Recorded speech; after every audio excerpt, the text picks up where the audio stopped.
Hello, everybody. Welcome once again to Counselor's Couch 101. Still the same name and the same pronoun. I haven't let them get me to change that, and I'm not big on drinking beer, so I wasn't affected much by it. Same pronoun. Um, I try to find themes that run through the week, and it's odd how that happens that more than one person will bring up a similar sort of an issue or a subject or an area of concern. And this last week or so, it's people are being considering their relationships. A lot of people have started telling me I'd rather be alone than miserable. And what they're talking about is conflicts in their relationships that really have no reason to be. There's no purpose to it. It's just idle conflict that just makes everybody unhappy. And they're trying to figure out how that can be resolved, right? A lot of men love their wives, but they can't stand being nagged. We'll have to talk about nagging at another time. I really want to hear from the ladies why that takes place, why nagging takes place, right? But in the meantime, people are unhappy, and it seems they can't solve the issue of this conflict in a relationship, particularly marriages, but committed couples as well. What's happening is that somebody doesn't want to solve the problem. I've said this before. If someone isn't listening, stop talking. There's no point to talking. The same thing with relationship. You can't make a relationship alone. It takes at least two people to make a good relationship. You have to want it. And that's the first criteria right there. You have to want to settle the disputes and like that, and you have to give in the sense of compromise. I have one gentleman saying, if I give in, it's going to destroy my career and my practice and et cetera, et cetera. And I said, that's not what I'm saying. I'm saying stop the conflict, stop the arguing. I'm not saying agree to things that are going to ruin your career or your profession. I don't agree to that at all. But I will just stop arguing. And I've said that to several men, particularly. I said, why don't you just let her win? I'm sorry, ladies, I'm not trying to be abusive, but what I mean by that is don't engage in the argument. If your partner, your wife, needs to blow off steam, let her blow off steam. Who cares? Let her go until she finally gets it all out and she calms down. Oftentimes, if it's a lady who's doing that, when she's done venting, she apologizes. And I hope men do that as well. I'm not sure it's as prevalent as with ladies, but let them blow off steam if that's what they need to do. You don't need to throw gasoline on the fire. But we're back to relationship issues. If people don't want to accept that, they don't want to accept the idea that you don't want to argue. You're perfectly willing to talk about any issue under the sun, anyone, but you don't want to fight. You don't want to argue because it's a pointless waste of emotional energy. If your partner can't understand that and work with you on that plane, you're not going to get anywhere, and there's no point trying, right? We have to, I like that old saying, you can't get there from here. That's just so ridiculous because obviously you can get anywhere from anywhere, but sometimes you have to back up and go the other way, go around in order to get to that place you can't get to, right? And I'm not selling services, but oftentimes that's why people go to couples counselors. It's that third person who plays referee, right? Like that, that sometimes allows the healing to take place. Someone who steps in and say, look, here are the rules, and I'm the rule keeper. I'm going to make sure that we do this in a peaceful way and a productive way. We're not here to bash each other, and we're not here to win the argument. Oftentimes, I hear men say, I go into couples counseling, and then there's got two of them screaming at me and telling me how wrong I am. And that never works. So counselors and partners, if you find that two of you are ganged up against your partner, you probably should do something to get that to stop. Because all that causes is for the man, if it's the man, the odd person out, to leave the counseling. That's really what happens. I wouldn't sit there either if they were just ganged up on me and telling me I was all wrong. If you want to solve a situation, great, let's solve it, right? And if I'm doing something that you need me to correct or change or improve, please tell me what that is in a respectful way, and I will work on it if it is something that I agree with and think that I can accomplish for you, because I care about you, right? If we don't have those attitudes, it's not going to work, right? We have to want the relationship. And what's the Bible say? It's a foolish woman who destroys her own home. It's like that, and you got to wonder, why would a woman do that? I'm not picking on ladies. At least I'm trying not to. But ladies, let me know if that's the case, of why arguing goes on from your point of view and what you're looking for. As far as the men, men don't do it in the same way. They're likely to go out and drink with the boys and play cards and stay away from home and things like that. That's how they fight back, right? They disappear. They don't support in the same way. But again, I'm not trying to pick fights. I'm trying to point out that if you want the relationship to work, you have to start with both partners wanting it to work, identifying the issues that are problematic at the time, and then agreeing some way to deal with it going into the future so that the relationship improves, right? Well, they say, better lonely than miserable. That's when someone said to me recently, you know, I'm better off lonely than miserable. I think to myself, well, marriage isn't supposed to be misery. I know it's hard, but it better be worth it. The benefits should far outweigh the difficulties, right? Really should. And if it's not doing that, then you need to sit down and think about it. You need to talk with your partner and work on things. Make it work for both of you.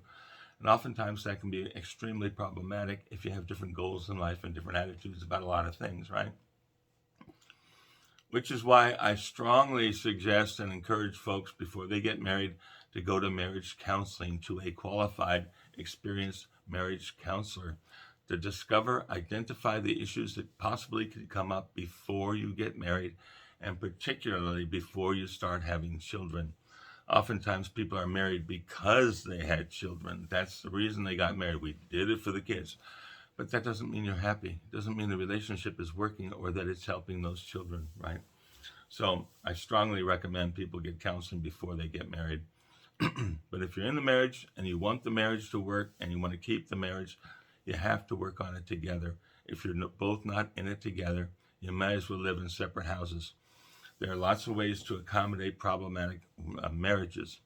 I know some people don't believe in divorce. That doesn't mean you have to live together. I've known people who were married, stayed married, but did not live together. They lived apart. They didn't believe in divorce, so they did not get divorced. But they also didn't stay under one roof and fight all the time. They didn't do that either. So we got to work these things out. Am I advocating living apart? No. I'm advocating you find out what works for the two of you and do that, whatever that is. It is not my place to tell a couple what's going to be successful in their relationship. It's up to the couple. All the best I can hope to do is to help that couple find their solution, not mine, right? Well, first of all, we got to figure out what it is. And if you're arguing all the time and you're not discussing, you're not getting anywhere. Take a deep breath. You don't have to go to a counselor. I keep telling you folks, you can do this on your own. Go to a good friend you trust. Well, somebody in a church, say, or a minister, someone who can take an impartial view of a situation and keep your confidence and your privacy, right? But work it out. Sometimes we just need a referee. I know one couple, a gentleman went to his mother-in-law. He really got along with her. Mother-in-law knew his wife, obviously. And she helped them straighten out what was going on with each other because they both trusted her. And he told me it worked great, and he's ever so grateful to be a part of that family and to be related to that mother-in-law. It can be anybody. It can be father-in-law. It could be whoever works for you. It could be a sister. Could be a lot of things. But the point is, you have to want to work on it, and you have to want to trust the other person that they're not there to harm you. They're there to make the relationship better, right? Right? Otherwise, people say, here's another popular phrase, I'd never marry again. I'm never going to tie that knot again because it was so miserable the first time, the second time, or the third time. I'm not going to go through it again. So when I hear that kind of stuff, I think that's sad because the best part of life should be that relationship, right? It has to start with the right partner. Wasn't it Johnny Cash? Anybody remember Johnny Cash? That's another thing I'll get into some other day. I watch classic movies all the time. I watch very few. I watch almost no current television, and I haven't been to the theater since before COVID. But I watch a lot of classic movies, watch them all the time. But anybody remember Johnny Cash? Johnny Cash would say, right wife, right life. Right wife, right life. And he was in love with his wife. He had to go through a lot of grief to get there, and so did she, but they found each other and they worked it out. So the idea is to find the right partner, the partner you want to be with, spend your time with, your life with, build a family with, hopefully, and work out whatever differences. One lady said to me she thought the relationship was easy. She said, find somebody you love and fix all the rest. I like that. Find somebody you love and fix all the rest. Right now, today, I'm talking about fixing all the rest. You have to work on it together. If somebody wants to win the argument, we're not going to get anywhere. You're just going to drive somebody away. Somebody's leaving that relationship. It doesn't work, right? So you got to sit down and say, the first question is, do I want to remain in this relationship? If both of you are answering yes, okay, then we start to identify the issues, sort them out, and fix them. Oftentimes I hear couples say that they want to remain in a relationship, or I love her, or I love him, or something like that. And I don't believe them for a second. You can just feel the way they're resisting and the way the tone of voice when they answer. They don't really believe it. Doesn't mean that relationship can't be saved, solved, improved. It doesn't mean that at all. But it does mean someone's not being honest, right? We have to start with honesty. Honesty doesn't necessarily need to lead to breaking up or divorce or anything like that. It can be painful, it can be hard, but it does not necessarily need to lead to a breakup. But we do have to start with honesty. How can we fix something if we don't know what's broken, right? Better alone than abused. Better alone than miserable. Something to think about. Let me know what you think below. Particularly ladies, I'm not trying to offend anybody. I'm trying to solve things, so help me out on this one. We'll talk about nagging another time. But tell me what you think about solving relationship problems.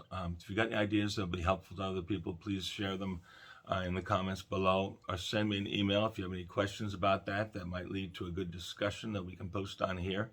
And please let me know if I can use your situation, your story, or your name. I tend not to want to use people's names, but let me know if I can, or if you want me to identify you and you want me to identify your story or some reasonable variation of it, I will do that if it's going to benefit the group here. So I'm wishing you all the best of the best. We have a lot of stressors in the world today, and a lot of that is pressing on our relationships as well. We need to look at those things. We can't ignore them and pretend we're going to solve this little problem by ignoring the tsunami that's washing the whole situation out, right? Got to look at that too. So let me know what you think. If you want to send me an email, of course, you know the address is counselorscouch101@mail.com. counselorscouch101@mail.com. I appreciate all your comments. I appreciate all your emails, and I hope to hear from you soon. God bless. Have a great day. Same pronoun.